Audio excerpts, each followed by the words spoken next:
In response to Pahalgam attack, the Indian Army last night launched Operation Sindoor, where 9 terrorist launch pads were targeted. So, sir, what is your reaction in Assamese, sir? Apuni ki kobola bicharise?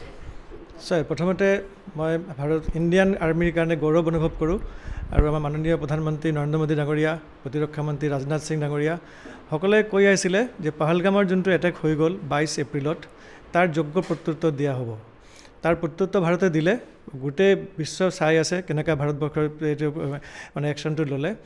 ভাৰতৰ সীমাত থাকি পেলাই তেওঁলোকে যে 9টা স্থানৰ target কৰিলে, তেওঁলোকে report অনুযায়ী লাষ্ট 7 to 10 days তেওঁলোকে ছাৰ্ভে কৰি আছিলে ঘাটিবোৰ য'ত আছে, টেৰৰিষ্টবোৰ য'ত আছিলে তাত কোনে কোনে থাকে, কি হয়, সব ভাৰতীয় ইণ্ডিয়ান ইণ্টেলিজেঞ্চ তেওঁলোকে ৰিপৰ্ট কালেক্ট কৰিছে। তাৰপিছত এনেকৈ মানে একুৰেট টাৰ্গেট কৰি পেলাই তেওঁলোকক মাৰিছে। যি ঘাটিবোৰ উৎখাত হ'ল, যিখিনি সংগঠন আছিলে পাকিস্তানৰ আৰু মাননীয় প্ৰধানমন্ত্ৰী ডাঙৰীয়া গোটেই ৰাতি বা প্ৰতিৰক্ষা মন্ত্ৰী গোটেই ৰাতি চাই পেলাই এইটো কৰিছে। আৰু আমি বিজেপি চৰকাৰৰ প্ৰতি আমি যথেষ্টখিনি আমাৰ বিশ্বাস আছে ভাৰতবৰ্ষ ৰক্ষা কৰিবলৈ। ভাৰতবৰ্ষ এতিয়া চাওক ইমান ডিফেন্সত ইমান ষ্ট্ৰং, গোটেই বিশ্ব তাত চাই আছে, কোনো একো ক'ব পৰা নাই।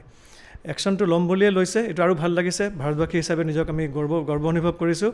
আৰু যদি পাকিস্তানে কৈছে ইয়াৰ একশ্যন ল'ব, ইয়াৰ যদি একশ্যন লয়, ৰিয়েকশ্যন যদি হয়ও, ভাৰতবৰ্ষৰ মানে ডিফেন্স ইমান ভাল, ইমান ষ্ট্ৰং, তাৰো যোগ্য প্ৰত্যুত্তৰ দিয়া হ'ব বুলি ভাবিছোঁ।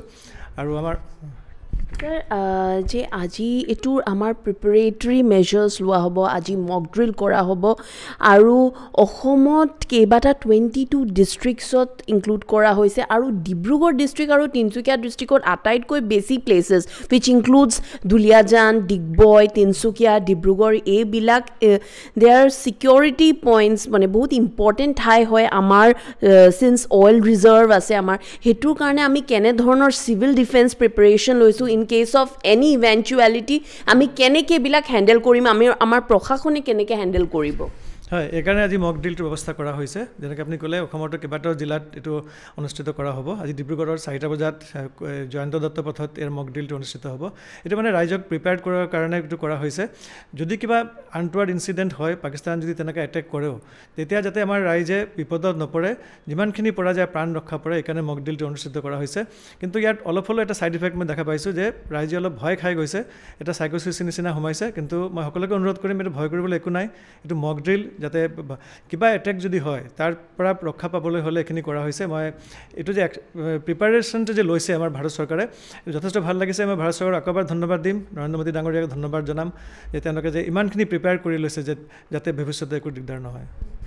তেখেতে ক'লে কি চিভিল ডিফেন্স মেকানিজমৰ টেষ্ট কৰিবৰ কাৰণে আজি যিটো মক ড্ৰিল হৈ আছে সেইটো প্ৰিপেয়াৰনেছৰ চাবৰ কাৰণে হৈ আছে আৰু এইটো জেনেৰেল পাব্লিকৰ কাৰণে একো ভয়ৰ কথা নাই। এইটো it's a measure to see the preparedness of the civil defence mechanism in our country. DDK Dibrugarh টীমৰ লগত সুবিনা ৰয়, DD অসম।